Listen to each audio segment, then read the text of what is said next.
बिस्मिल्लाहिर्रहमानिर्रहीम। अस्सलाम वालेकुम। जेल की बंद सलाखों के दरवाजे खुल चुके थे। मुजरिम को मखसूस लिबास पहना के कत्लगाह की तरफ ले जाया गया। तलवार वाला जल्लाद हाथ में तलवार पकड़े बिल्कुल तैयार था और कुछ ही देर बाद अदालती अमले की जानिब से इशारे के बाद सर कलम हो जाना था। लेकिन ठीक आखिरी वक्त पे अल्लाह रब्बुल इज़्ज़त की तरफ से रहमत हुई इस बंदे पे, और वो जो माफ़ करने वाले हैं अल्लाह ने उनके दिल में नरमी डाली और आखिरी वक्त में एक बंदे की गर्दन बच गई। और उसके बाद वो जो रिवायती खुशी होती है, वो जो धाड़े मार मार के रोना या हंसना, वो भी सारे मनाजिर देखे गए।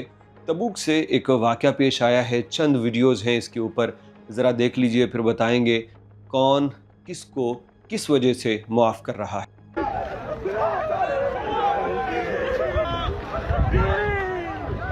الله يبيض وجهك يا ابو احمد، الله يبيض وجهك، الله يبيض وجهك يا ابو احمد، الله يبيض وجهك انت وعيالك، الله يبيض وجهك. الله يبيض وجهك الله يسهل لك. والله وجهك الدنيا عطيه كلها. وجهك لا وجهك الدنيا عطيه كلها. الله يبيض وجهك، بيض وجهك ابو مسعود. الله يبيض وجههم البيض بن عبد. يبيض وجهك يا ابو احمد. तफसीलात बताई गई हैं कि अब्दुल लतीफ़ अर्रबेली, ये एक साहिब हैं, इनके बेटे को अब्दुर्रहमान अल बलवी ने कई साल पहले कत्ल कर दिया था। अदालत ने केस चलाया और इसको सज़ाए मौत का ऐलान सुना दिया। अब सऊदी अरब के अंदर ये तो सब जानते हैं कि कानून कानून ही है, और जिसका बेटा मरा हो, जिसका अजीज़ मरा हो, फ़ाइनल अथॉरिटी वही होती है। वो चाहेगा तो मुआफ़ी की सूरत है, अगर वो ना करेगा तो सऊदी अरब का बादशाह भी उसको मुआफ़ नहीं कर सकता, उस कातिल को जिसने नाहक इंसान का खून बहाया है। तो ऐसे ही हुआ, अब्दुल लतीफ़ अर्रबेली की तरफ बहुत सारे ग्रुप्स जाते रहे, इसको मुख्तलिफ़ हदिये, मुख्तलिफ़ रुकूम, जो चाहो ले लो, ये बात करते रहे, लेकिन अब्दुल लतीफ़ साहब नहीं माने। और अभी जेल में एक, हो सकता था मैं आपको ये ख़बर दे रहा होता कि जनाब अली तबूक में सऊदी शहरी अब्दुर्रहमान अल बलवी को सज़ाए मौत के जुर्म में सर कलम करके मार दिया गया।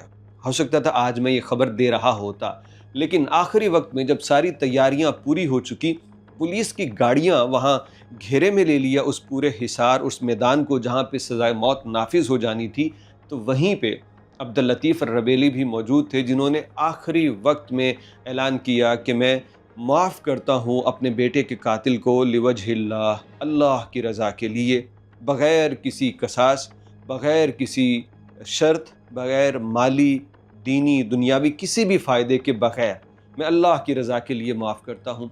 तो उसके बाद वहाँ पे एक जश्न का समा था, लोग दौड़ रहे थे अब्दुर्रहमान अल बलवी की तरफ, जिसको शायद कुछ ही देर बाद एक बेजान जिस्म होता, लेकिन अब उसकी ज़िंदगी बच गई।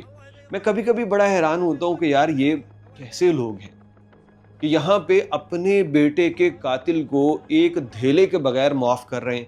ऐसे इंसान भी हैं, और यहीं पे अपने मातहतों से बुरे सलूक करने वाले लोग भी हैं। बड़ी स्टोरीज़ हैं, अपने अमाल के साथ कफ़ील लोग क्या कुछ नहीं करते आए, क्या कुछ नहीं करते, हक तलफ़ी, मारना पीटना, गलत करना। लेकिन यहाँ पे ऐसे लोग भी हैं जो सारी ज़िंदगी अमाल को सीने से लगा के रखने वाले भी हैं। 40-40 साल एक कफ़ील के पास काम करने वाले लोग भी हैं। मदीना में अभी मैं एक बंदे से मिला, वो कहने लगे कि हमारे कफ़ील बहुत अच्छे हैं। तो भाई साहब कहते हैं बहुत अच्छे हैं। मैंने कहा कितने अच्छे हैं? कहने लगे इस बात का अंदाज़ा यूँ लगा लीजिए कि मेरे बाप ने सारी उम्र उनके पास गुजार दी, और मैंने अपनी जितनी भी ड्यूटी है उनके पास गुजार दी, और हमें आज़ादी है, हम जो मर्ज़ी करें। कहते जो करना है कर लो, मुझे कहीं साइन करवाना है, कुछ करना है तो बता दो। इतने अच्छे लोग भी मौजूद हैं। और ये जिसने अपने बेटे को कातिल को माफ़ कर दिया, सुभान अल्लाह, कोई आसान काम थोड़ी है। तो अब्दुल लतीफ़ अर्रबेली ने अपने बेटे को कातिल को माफ़ कर दिया। तो उसके बाद ये लोग दौड़ रहे थे, फिर उसको बोसा दिया गया, कहा कि तुम सखावत के पहाड़ हो, तुमने बहुत बड़ा काम किया और कुछ तलब भी नहीं किया। अब ये तो बंदे की है ना, अब अल्लाह रब्बुल इज़्ज़त इस पे जितनी अता करेंगे, आखिरत में जितने अनाम है, वो अल्लाह अगर दुनिया में रिवील कर देना तो हम अपने हर एक ज़्यादती करने वाले को माफ़ कर दें। वैसे अल्लाह से दुआ यही करनी चाहिए कि अल्लाह हमें माफ़ करने वाला बनाए, क्योंकि हुज़ूर अलैहिस्सलातु वस्सलाम के जितनी भी खूबसूरत किरदार थे ज़िंदगी के, उनमें सबसे आला, खूबसूरत और अक्सर देखा जाने वाला ये था کہ آپ معاف کیا کرتے تھے، ہر دشمن کو، ہر چھوٹے بڑے مجرم کو آپ معاف کر دیا کرتے تھے۔ اللہ ہمیں بھی حضور جیسا، حضور کے امتی، آپ کی سیرت پہ عمل کرنے جیسا بنائے، اور ہم ان کے نقش قدم پہ چلتے ہوئے معاف کرنے میں ترجیح دیں، پہل کریں۔